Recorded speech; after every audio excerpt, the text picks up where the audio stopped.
Colegio de Investigación Educativa, Nayarit. Alumna Marixa Lanis García. Las aplicaciones matemáticas tienen una fuerte presencia en nuestro entorno. Si queremos que el alumno valore su papel, es importante que los ejemplos y situaciones que mostramos en la clase hagan ver, de la forma más completa posible, el amplio campo de fenómenos que las matemáticas permiten organizar. Dentro del campo biológico, puede hacerse notar al alumno que muchas de las características heredadas en el nacimiento no se pueden prever de antemano: sexo, color de pelo, peso al nacer, etc. Algunos rasgos como la estatura, número de pulsaciones por minuto, recuento de Matías, etc. dependen incluso del momento en que son medidas. La probabilidad permite describir estas características. En medicina se realizan estudios epidemiológicos de tipo estadístico. Es necesario cuantificar el estado de un paciente, temperatura, pulsaciones, etc.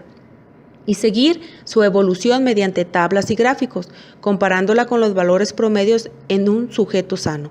El modo en el que se determina el recuento de glóbulos rojos a partir de una muestra de sangre es un ejemplo de situaciones basadas en el razonamiento proporcional, así como la idea de muestreo.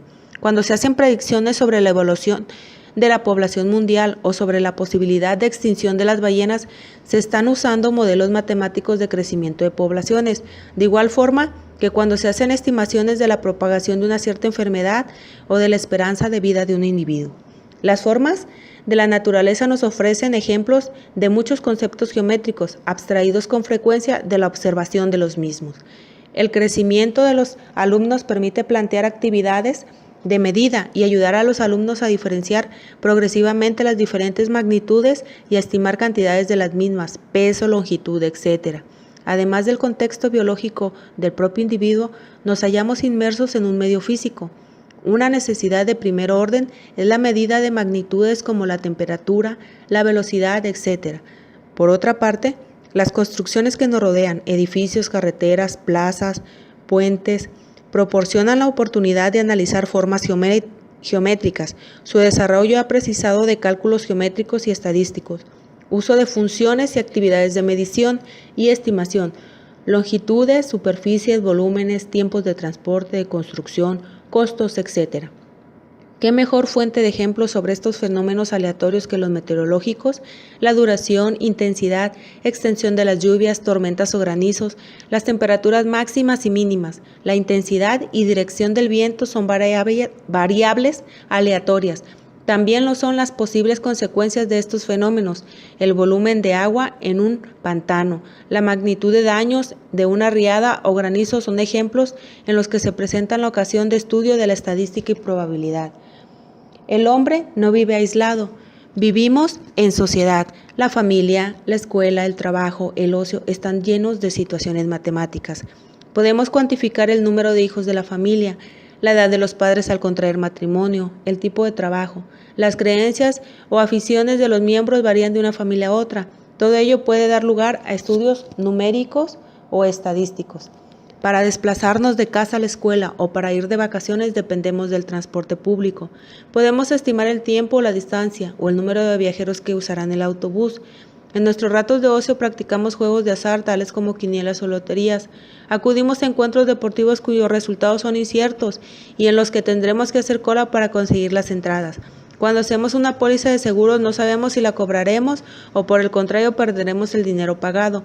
Cuando compramos acciones en bolsa estamos expuestos a la variación de las cotizaciones. La estadística y probabilidad se releva como herramienta esencial en estos contextos. El gobierno, tanto a nivel local como nacional o de organismos internacionales, necesita tomar múltiples decisiones y para ello necesita información. Por este motivo, la administración precisa de la elaboración de censos y encuestas diversas. Desde los resultados electorales hasta los censos de población, hay muchas estadísticas cuyos resultados afectan las decisiones del gobierno. Los índices de precios al consumo, las tasas de población activa, emigración, inmigración, estadísticas demográficas, producción de los distintos bienes, comercio, etc., de las que diariamente escuchamos sus valores en las noticias, proporciona de ejemplo de razones y proporciones. El mundo económico, la contabilidad nacional y de las empresas, el control y previsión de procesos de producción de bienes y servicios de todo tipo no serían posibles sin el empleo de métodos y modelos matemáticos. En la compleja economía en la que vivimos son indispensablemente unos conocimientos mínimos de matemáticas financieras, abrir una cuenta corriente, suscribir un plan de pensiones, obtener un préstamo hipotecario, etc. Son ejemplos de operaciones que necesitamos y que necesitan este tipo de matemáticas. Las matemáticas en la vida cotidiana. Uno de los fines de la educación es fomentar ciudadanos cultos, pero el concepto de cultura es cambiante y se amplía cada vez más en la sociedad moderna. Cada vez más se reconoce el papel cultural de las matemáticas y la educación matemática también tiene como fin proporcionar esta cultura. El objetivo principal no es convertir a los futuros ciudadanos en matemáticos aficionados, tampoco se trata de capacitarlos en cálculos complejos, puesto que los ordenadores hoy en día resuelven este problema. Lo que se pretende es proporcionar una cultura con varios componentes interrelacionados, capacidad para interpretar y evaluar críticamente la información matemática y los argumentos apoyados en datos que las personas pueden encontrar en diversos contextos, incluyendo los medios de comunicación o en su trabajo profesional. Capacidad para discutir o comunicar información matemática cuando sea relevante y competencia para resolver los problemas matemáticos que se encuentre en la vida diaria o en el trabajo profesional.